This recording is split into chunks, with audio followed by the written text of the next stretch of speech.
Goeiemôre en weer eens baie welkom hier saam met ons by ons oordenking tyd. En hierdie week in besonder kyk ons na die opstanding. Jesus wat graf toe gaan en dan natuurlik hoe hy opstaan uit die graf uit.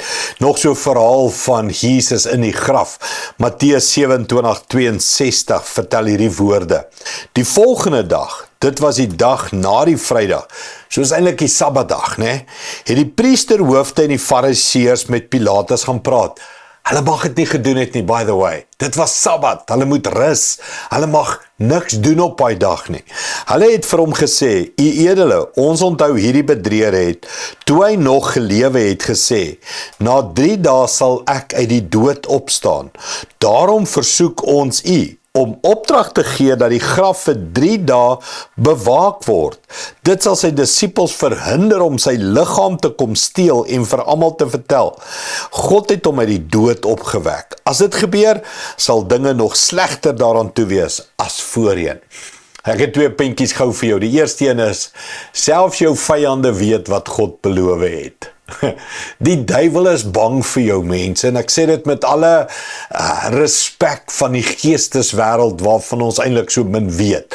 Maar kom ek sê vir jou, die duiwel, demone, die bose geesteswêreld, hulle weet van die beloftes wat God vir jou en my gegee het. Hier is hierdie persone, hulle glo Jesus gaan oor 3 dae opstaan, of hulle glo die woorde van Jesus, of kom ons sê, hulle is bang vir hierdie woorde is waar, né? Die vyand weet wat God beloof het, en ek en jy, soveel maal. Waar is die disippels nou? Hulle leef in twyfel, hulle kruip weg agter geslote deure, hulle is bang, hulle glo dit nie eers nie, maar hierdie fariseërs en skrifkenners glo dit. So pas op, hoe ek en jy in twyfel leef, terwyl die vyand eintlik weet wie en wat ons is. Die tweede punt wat hier vir my uitstaan is, selfs al het die vyand alles probeer keer en alles probeer doen. Want jy sien, hierdie woorde word later teen hulle gebruik. Want wanneer Jesus opstaan, dan kan hulle nie sê die liggaam is gesteel nie, want julle het dan wagte opgesit. So later word hierdie einste besluit van hulle teen hulle gehou as 'n wapen teen hulle en sê, maar julle het dan die graf bewaak. Jy sien, daar's mense wat teen die opstanding praat en vandag nog sê, ja, maar die disippels het die liggaam gesteel. Hulle kon nie, want daar's dan wagte opgesit, die klip is geseël en daar's, so mens, die vyand vang homself, nee, hy wat 'n stryk stel vir iemand anders, val self in die stryk. Die vyand val in sy eie stryk, maar ek en jy, kom ons praat oor ons.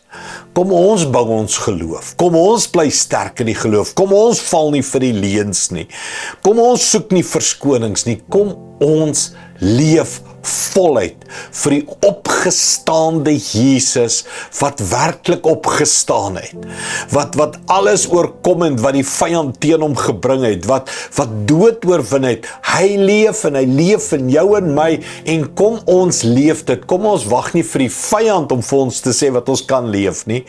Kom ons leef dit. Kom ons ken die beloftes. Kom ons glo dit. Kom ons wees die voorbeeld in hierdie donker wêreld van mense wat glo, hy leef. Daarom sien ek en jy kans vir vandag. Soos nie bang vir môre nie. Is aardse tydelike geld, siekte, hartseer, vervolging is wat dit is. Tydelik. Dis nie ewig nie. So kom ek en jy leef dit en wys dat ons dit glo. Kom ons bid dit saam.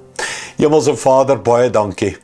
Ja, selfs ons vyande weet die belofte, selfs ons vyande ken dit, en die planne wat hulle maak om ons te stop, selfs daai planne gaan, soos ons sê, backfire, en gaan vir ons groter oorwinning bring. Maar Here, help ons om dit te glo. Help ons om dit te leef. Help ons om voluit in die beloftes van Jesus te staan. Dankie daarvoor, Here, in Jesus naam. Amen. Dankie liewe vriende, sien jou weer môre.